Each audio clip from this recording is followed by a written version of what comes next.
Dès lors, Jésus commença à montrer à ses disciples qu'il lui fallait aller à Jérusalem, souffrir beaucoup de la part des anciens, des grands prêtres et des scribes, être tué et se réveiller le jour.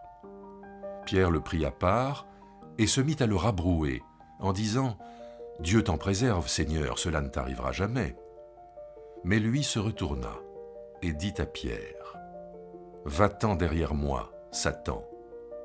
Tu es pour moi une cause de chute, car tu ne penses pas comme Dieu, mais comme les humains. » Alors Jésus dit à ses disciples « Si quelqu'un veut venir à ma suite, qu'il se renie lui-même, qu'il se charge de sa croix et qu'il me suive.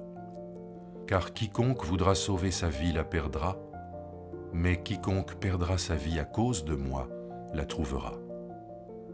Et à quoi servira-t-il à un être humain de gagner le monde entier s'il perd sa vie? Ou bien, que donnera un être humain en échange de sa vie? Car le Fils de l'homme va venir dans la gloire de son Père, avec ses anges, et alors il rendra à chacun selon sa manière d'agir. Ah, Michel, donc dimanche dernier, nous avons médité sur ce texte de la confession de foi de Pierre à Césarée de Philippe, et puis avec Pierre qui reçoit cette parole « Tu es Pierre, et sur cette pierre, je bâtirai mon église ». Et nous nous sommes interrogés sur l'interprétation que nous pouvons donner à ce verset. Et puis voici que dans le texte d'aujourd'hui, qui est le texte qui est juste après, ce Pierre sur lequel doit être bâtie l'Église est traité de Satan. Est traité de Satan lorsque Jésus donc annonce la passion, qu'à ce moment-là, Pierre le prend dans un coin et lui dit « Mais non, cela ne t'arrivera pas ». Et Pierre donc va derrière moi, Satan. Pierre, à ce moment-là, est Satan. Mais avant d'évoquer la façon dont Pierre se fait rabrouer, commençons d'abord par la première annonce de la Passion. Donc nous le savons, dans l'Évangile, il y a plusieurs annonces de la Passion, et à ce moment-là, qu'y a-t-il de si important dans ce récit de l'annonce de la croix? En fait, on a deux parties dans le texte. On a donc l'annonce de la Passion, puis ensuite les conditions pour suivre Jésus. Et puis je crois qu'il y a effectivement tout un jeu de contraste, parce qu'effectivement, après la confession de foi de Pierre à Césarée, il y a donc cette annonce de la Passion, et puis dans le texte qui va suivre, juste après, on va avoir la Transfiguration.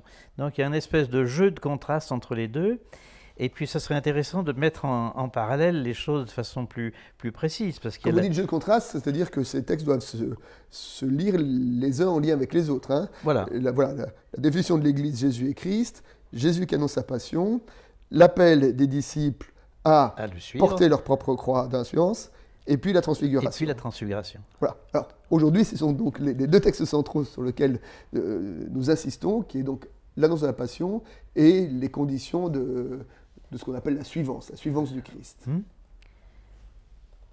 Et puis, on pourrait même dire les choses de façon plus précise, parce qu'il y a eu la bénédiction de Simon, tu es heureux Simon, hein, tout cela t'est venu de mon Père, et puis ici on va avoir une malédiction, comme vous disiez tout à l'heure, passe derrière moi Satan.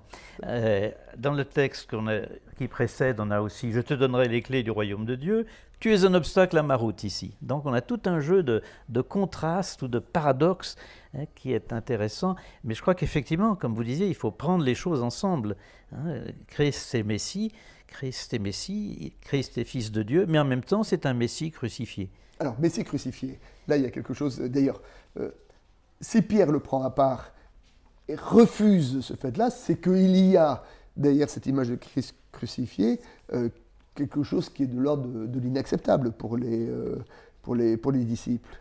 Oui, et c'est intéressant de voir comment Pierre dit les choses d'ailleurs. Hein. Ça colle pas, ça ne convient pas. Hein, ce n'est pas une bonne chose pour toi. Hein, ça choque donc l'image qui se fait, je pense. C'est que l'image qui se fait du Messie, on rappelle donc, voilà, il vient de reconnaître Jésus Messie, et donc l'image qu'il avait du Messie, c'est quoi? C'était le Messie... en gloire. Le Messie en gloire, voilà. Donc il avait une image, et quand il reconnaît Jésus comme Messie, quelque part, il glorifie Jésus. Hein, et puis voilà que celui qui devait être glorifié annonce que non seulement il ne sera pas glorifié, mais il sera la pire des choses. Enfin, je veux dire, la croix, c'est ce qui est le plus répugnant à cette époque-là. Enfin, de l'ordre même de la malédiction, hein, d'après ce que dit. Absolument, d'après Deutéronome. Hein, Paul maudit soit celui qui est. Paul dans Galates qui cite Deutéronome, maudit soit celui qui est accroché au bois. Hein. C'est-à-dire que, alors que Pierre vient de dire à Jésus, tu es Christ, et qu'il l'a vu dans le registre de la glorification, tout à coup, Jésus inscrit sa messianité dans le registre de la malédiction. Et alors, du coup, on comprend que que Pierre, ce soit totalement inaudible. Cela ne t'arrivera pas. Alors, littéralement, ce n'est absolument pas favorable pour toi. Ça ne se fait pas, c'est pas possible. Oui, c'est ça. Ça ne correspond pas à l'image À l'image qui se fait du Christ comme Messie, effectivement. Bon, c'est pas possible, ça ne tient pas debout, ce que tu racontes, Jésus. Et là, il se prend dans les dents, derrière moi, Satan. Satan.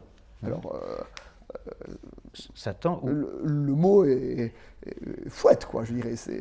Alors là, il faut peut-être aussi se méfier peut-être de la Vulgate, c'est de la traduction latine. Vade retro Satanas, c'est une espèce d'exorcisme dans la traduction latine. Oui, mais on peut se demander si ça n'a pas une autre signification. Alors, allez-y, quelle est votre signification? Je vois que vous avez une signification derrière la tête, là. D'abord, Satan, c'est un nom commun, souvent. Hein, c'est un Satan, c'est-à-dire un adversaire.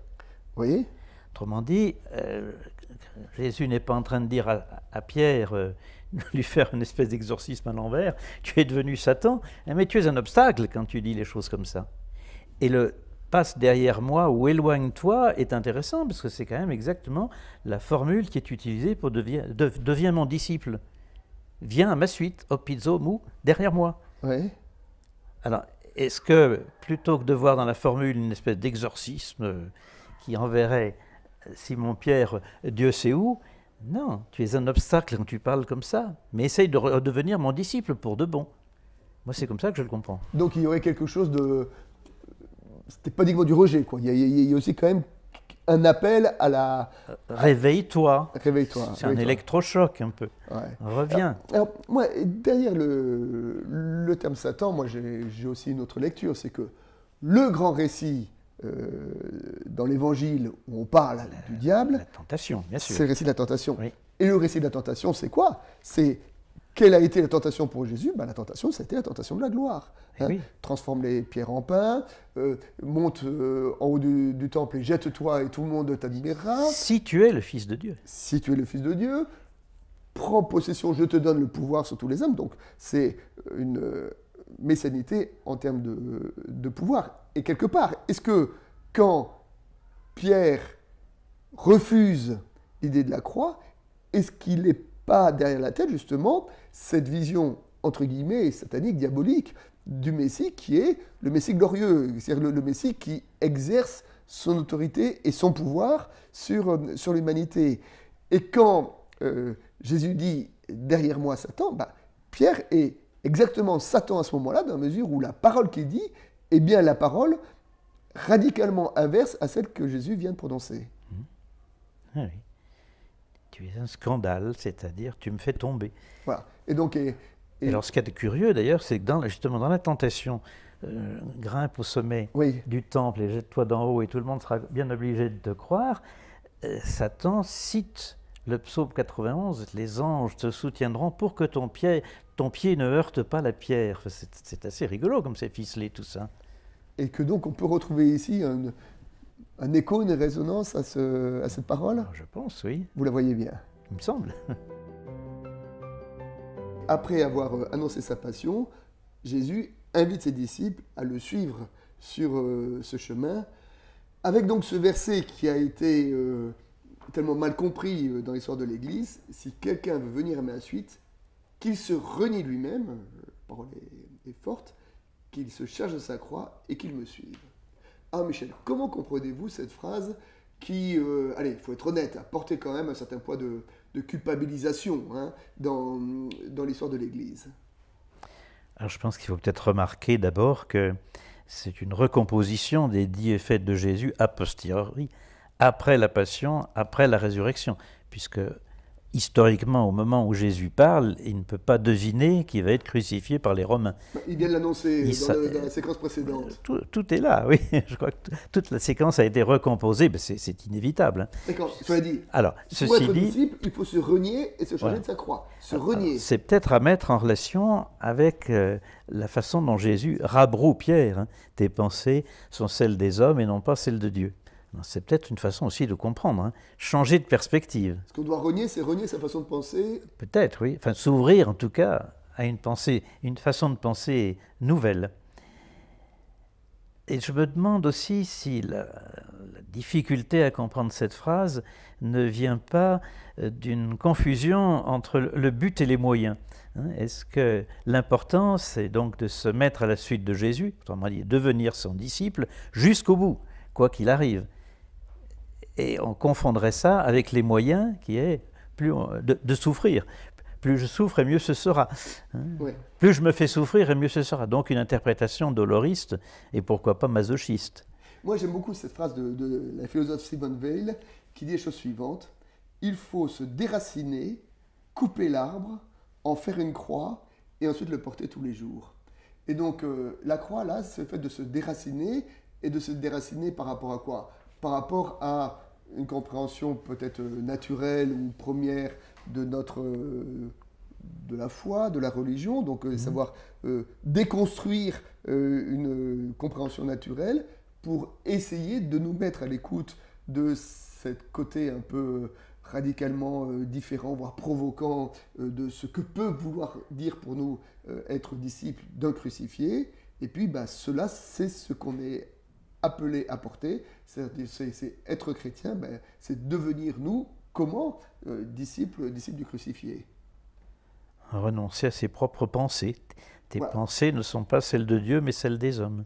Et quand il dit, voilà, quiconque perdra sa vie la trouvera, c'est-à-dire celui qui renoncera à sa propre pensée, sa pensée des hommes, pour avoir accédé à cette compréhension, alors il y a là une promesse, la promesse de trouver sa vie, c'est-à-dire trouver un nouveau chemin, une nouvelle compréhension de sa vie et de sa place sur terre et de sa mission de chrétien. Alors je voudrais d'abord finir sur quand même le dernier verset. Amen, je vous le dis, dit Jésus, quelques-uns de ceux qui se tiennent ici, ne goûteront pas la mort avant d'avoir vu le Fils de l'homme devant sa royauté. Alors, là encore, la première lecture, c'est qu'on ne peut pas lire ce verset au premier degré, parce que, honnêtement, voilà, tous les disciples aujourd'hui sont morts et le Fils de l'homme n'est pas totalement revenu dans sa royauté. Alors, comment comprendre ce verset? Parce que vous disiez tout à l'heure que ce texte a été écrit après, mais quand il a été écrit, donc déjà, c'était déjà un peu la fin de cette génération-là. Et pourtant, ce verset a été maintenu. Alors on dit, c'est admirable de fidélité. On a repris une parole de Jésus telle qu'elle en se disant, ben non, ça colle pas, pourquoi? Et malgré tout, il l'a dit, donc il faut le laisser. Alors comment comprendre cette venue du royaume de Dieu? Est-ce qu'il s'agit donc de la venue... Quelle est votre propre lecture alors? Voilà, est-ce qu'il s'agit du royaume de Dieu qui vient à la fin des temps, ou bien est-ce qu'il s'agit de la transfiguration qui va apparaître tout de suite après, hein? Il va y avoir quelque chose du royaume qui nous apparaît, qui nous est révélé, ou bien s'agit-il de la résurrection? Alors, ça peut être la transfiguration, ça peut être la résurrection, la résurrection. Et puis moi, j'aime à penser de se dire que est-ce que c'est pas une parole qui est donnée à chacun d'entre nous, comme une parole d'espérance en disant ça vaut le coup de persévérer, ça vaut le coup d'être disciple du crucifié, car tu verras. On ne sait pas comment, on ne sait pas qui, on ne sait pas quoi, mais il y a une espèce de perspective qui nous est ouverte en disant de promesses qui nous est faite qu'un jour on verra. Un moteur espérance. Un moteur espérance, voilà, que l'espérance est fait pour nous faire avancer. Et moi, j'aime bien, de temps en temps, qu'il y ait des passages de l'écriture qui nous heurtent un peu, y compris qui heurtent notre compréhension, mais que nous avons besoin de conserver pour que ce soit pour nous, voilà ce que vous appeliez tout à l'heure, le moteur de l'espérance.